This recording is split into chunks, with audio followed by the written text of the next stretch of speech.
నీ లైఫ్ అంతా గందరగోళంగా ఉన్నప్పుడు, నీకు ఏం చేయాలో అర్థం కానప్పుడు, నీ లైఫ్లో ఇవి ఎలా ఉన్నాయో చెక్ చేసుకో.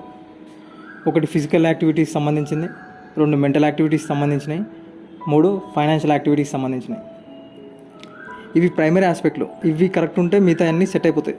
Physical activity, running or walking or jogging ఆర్ జిమ్కి వెళ్ళడం ఆర్ ఎక్సర్సైజ్, వీటిలో ఏదో ఒకటి నువ్వు చేస్తున్నావు చెక్ చేసుకో. Next mental activity.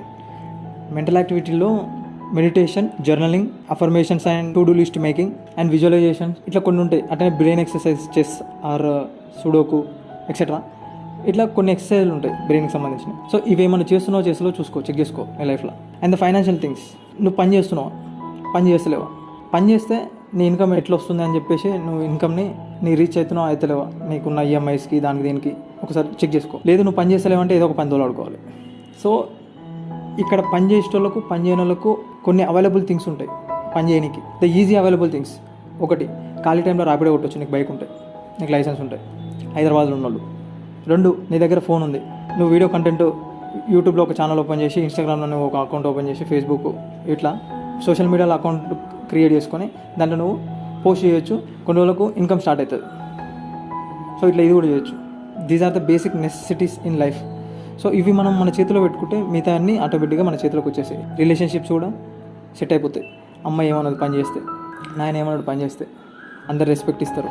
లవర్ ఏమన్నది, నేను నీతో పెళ్లి చేసుకోవడానికి రెడీగా ఉంటుంది, నువ్వు పని చేసుకుంటే, నువ్వు పైసలు సంపాదిస్తే. నీ భార్య కూడా నేను ఏమన్నది, ఎందుకంటే నువ్వు పైసలు సంపాదించడం అంటే ఆమె నువ్వు అన్ని తెచ్చి పెడతావు కాబట్టి ఆమె కూడా నేను ఏమన్నది. ఫైనాన్షియల్గా నువ్వు సెట్ అయిపోతావు. నువ్వు ఫైనాన్షియల్గా సెట్ అయిపోయినంత మాత్రాన నువ్వు మెంటల్గా పీస్ లేకపోతే మళ్ళీ అది వర్కౌట్ కాదు. సో మెంటల్గా కూడా మనం స్ట్రాంగ్ ఉండాలి. సో అందుకు మెడిటేషన్ ఎక్కువ చేయాల్సిన అవసరం లేదు, 5 నిమిషాలు చేసినా సరిపోతుంది. అండ్ టు డూ లిస్ట్, నువ్వు రేపు ఏం చేస్తున్నావు అని చెప్పేసి ఇవాళ నైట్ రాసుకొని పెట్టుకున్నావు అనుకో, రేపు చేసే పని అనేది ఈజీ అయిపోతుంది, క్లారిటీతో చేస్తావు, కాన్ఫిడెన్స్తో చేస్తావు. అండ్ ఫిజికల్ ఎక్సర్సైజ్, జిమ్ పోవాల్సిన అవసరం లేదు, వీలైతే పో, లేదంటే ఇంట్లోనే నువ్వు వర్కౌట్ చేసుకో. గ్రౌండ్కి పోయి రన్నింగ్ చేయి, జాగింగ్ చేయి, వాకింగ్ చేయి, వీలు కాకపోతే ఏదో ఒకటి బాడీని మూవ్ చేయడానికి ట్రై చేయి. సో అట్లా చేయడం వల్ల నీ హెల్త్ మీద ఇంపాక్ట్ అవుతుంది, పాజిటివిటీ జనరేట్ అవుతుంది, సెల్స్ అన్నీ యాక్టివేట్ అవుతాయి, నీ బాడీ పార్ట్స్ అన్నిటికీ బ్లడ్ సర్క్యులేట్ అవుతుంది. సో అట్లా ఫిజికల్గా మనం స్టిఫ్ ఉంటాం. ఎవరైనా వచ్చినా కొట్టిని కూడా కొంచెం మనం తయారై ఉండాలి కదా.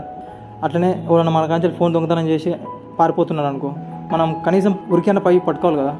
సో అట్లా ఎప్పుడు సిద్ధంగా ఉండాలి మన బాడీని మూవ్ చేయడానికి. ఈ 3 యాక్టివిటీస్ మీద మనం ఫోకస్ చేసి మన లైఫ్ని మన కంట్రోల్లో తెచ్చుకోవచ్చు.